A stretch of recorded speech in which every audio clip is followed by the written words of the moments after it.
So hello guys, welcome back to my channel. Episode की शुरुआत होती है और हमें दिखाया जाता है कि लुओ फेंग ने अपने आर्मामेंट का यूज़ करते हुए नाविनी को बहुत ज़्यादा इंजर्ड कर दिया है और आर्मामेंट नाविनी के चेस्ट में घुस जाता है जिसे नाविनी निकाल नहीं पाता है और लुओ फेंग अपने नाइफ का यूज़ करते हुए नाविनी को जान से मार देता है। और लास्ट टाइम लुओ फेंग नाविनी से कहता है कि तुम्हें किसी और के कहने में मुझसे फाइट नहीं करना था। अब हमें दिखाया जाता है कि नाविनी नीचे की ओर गिरने लगा है। अब एपिसोड में सीन चेंज होता है और हमें नाइन्थ क्वीन को दिखाया जाता है। ये सब देखकर नाइन्थ क्वीन बहुत ज़्यादा गुस्सा हो जाती है और अपने ग्रैंडफादर से फाइट के बारे में बात करने लगती है और उन्हें होने वाली नेक्स्ट फाइट के बारे में बहुत ज़्यादा होप होती है कि नेक्स्ट फाइट में लुओ फेंग मारा जाएगा। अब हमें दिखाया जाता है कि लुओ फेंग वापस से अपने ग्रुप के पास आ जाता है। तभी ली सेन लुओ फेंग की जीत की खुशी में लुओ फेंग को ऊपर उठा लेता है और यहाँ पर दिखाया जाता है कि सभी बहुत ज़्यादा खुश दिखाई देते हैं। तभी हमें स्क्रीन में नेक्स्ट फाइट के पर्सन को दिखाया जाता है जिसका नाम रोंग जुन होता है। तभी दोनों ब्रदर लुओ फेंग को बताते हैं कि रोंग जुन बहुत ही पावरफुल है क्योंकि हमारी प्रीवियस फाइट में हमने देखा है कि वह बहुत पावरफुल है। तभी हमें वहाँ पर टकलू मास्टर वाला AI दिखाया जाता है जो लुओ फेंग को बताता है कि नेक्स्ट फाइट में तुम्हारे जीतने के 0.02% का चांस है। तभी बबाता टकलू मास्टर AI को वहां से हटा देती है और लुओ फेंग को बोलती है कि हमें जीतने के लिए सिर्फ एक ब्रेक थ्रू की ज़रूरत है। अब हमें स्क्रीन का सीन दिखाया जाता है जहां पर रोंग जुन और लुओ फेंग की फ़ाइट स्टार्ट होने वाली थी जिसे सभी लोग देख रहे थे और वहां पर सभी को लगता है कि नेक्स्ट फाइट का विनर रोंग जुन होगा क्योंकि रोंग जुन बहुत ही पावरफुल होता है। अब हमें सैन का सीन दिखाया जाता है जो लुओ फेंग पर बैट लगा रहा था। तभी वहां पर फाइट स्टार्ट होने लगती है। तभी हमें वहां पर दिखाया जाता है कि लुओ फेंग और रोंग जुन दोनों आपस में मिलकर कुछ डिस्कशन कर रहे होते हैं। रोंग जुन लुओ फेंग से कहता है कि मैं इस फाइट में तुम्हारी फुल पावर को देखना चाहता हूँ। अब हमें स्क्रीन का सीन दिखाया जाता है जहाँ पर एक तरफ रोंग जुन था और दूसरी तरफ लुओ फेंग होता है। तभी हमें दिखाया जाता है कि लुओ फेंग फाइट के लिए तैयार हो जाता है और अपने आर्मामेंट को लेकर रोंग जुन पर अटैक कर देता है।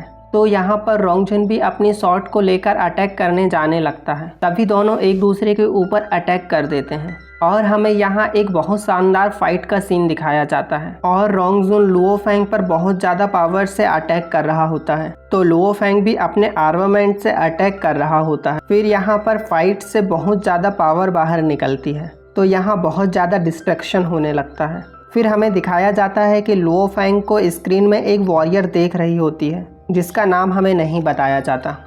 तभी हमें वहाँ पर लुओ फेंग को दिखाया जाता है जो कि अपनी पावर से 2 फैंटम शॉट को यूज करता है और रोंग जुन पर अटैक कर देता है जिससे एक शॉट अलग डायरेक्शन से हमला कर रही होती है तो दूसरी शॉट अलग डायरेक्शन से और एक शॉट रोंग जुन के शॉट को फंसा लेती है।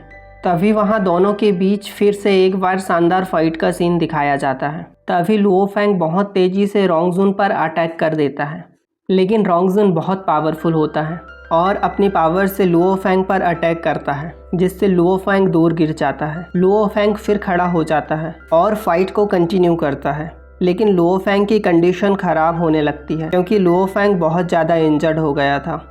तभी रोंग जुन अपनी सीक्रेट स्किल को एक्टिवेट कर लेता है और अपनी बॉडी को 2 भागों में बांट लेता है तो लुओ फेंग ये देखकर हैरान हो जाता है। तभी लुओ फेंग भी गोल्डन महमूद की बॉडी को एक्टिवेट कर लेता है और गोल्डन महमूद भी ऐसा कर सकता था और जैसे ही रोंग जुन लुओ फेंग पर अटैक करता है तो लुओ फेंग भी गोल्डन महमूद की पावर को यूज़ करके अपनी 2 बॉडी बना लेता है और रोंग जुन के अटैक को डॉज कर लेता है। फिर हमें एपिसोड पर 9th क्वीन को दिखाया जाता है जो ये सब देखकर हैरान हो जाती है। अब फिर से दिखाया जाता है कि रोंग जुन और लुओ फेंग के बीच में फाइट होने लगी है और लुओ फेंग अटैच को डॉज करने के लिए हेवनली सील का यूज़ करने लगा है और अपनी पावर का यूज़ करके रोंग जुन को चारों तरफ से पकड़ लेता है और रोंग जुन के ऊपर एक निडल अटैक करता है तो रोंग जुन अपनी फुल पावर का यूज़ करके वहाँ से निकल जाता है और ऊपर की ओर चले जाता है और लुओ फेंग के इस अटैक से बच जाता है। तो रोंग जुन को भी यहाँ पर गुस्सा आ जाती है और रोंग जुन भी अपने पावर का यूज़ करके लुओ फेंग पर अटैक कर देता है और दोनों के अटैक एक दूसरे से टकराते हैं तो यहाँ पर एक बहुत बड़ा डिस्ट्रैक्शन होता है।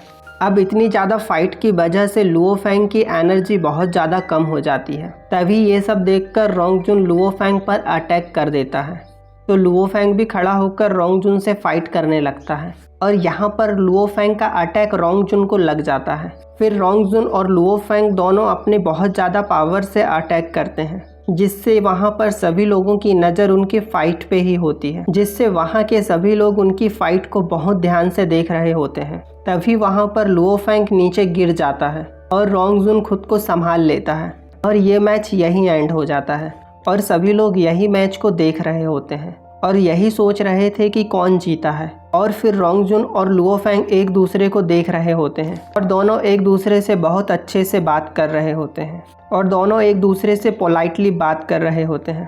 तभी रोंगजुन लुओ फेंग को वहाँ से यह कहकर चले जाता है कि वो फ्यूचर में लुओ फेंग से एक बार ज़रूर फाइट करना चाहता है। फिर लुओ फेंग भी वहाँ से मुस्कुराते हुए गायब हो जाता है और सभी लोग ये मैच को देखकर बहुत खुश होते हैं और इस मैच का होस्ट कुछ सोच रहा होता है। और फिर हमें दिखाया जाता है कि रोंगजुन ने अपने लाइफ में बहुत ज़्यादा संघर्ष किए होते हैं। तभी लुओ फेंग को दिखाया जाता है जो ये सोच रहा था कि फ़ाइट बहुत ही खतरनाक थी, इसीलिए मुझे जल्द से जल्द कल्टीवेशन करके अपग्रेड होना होगा।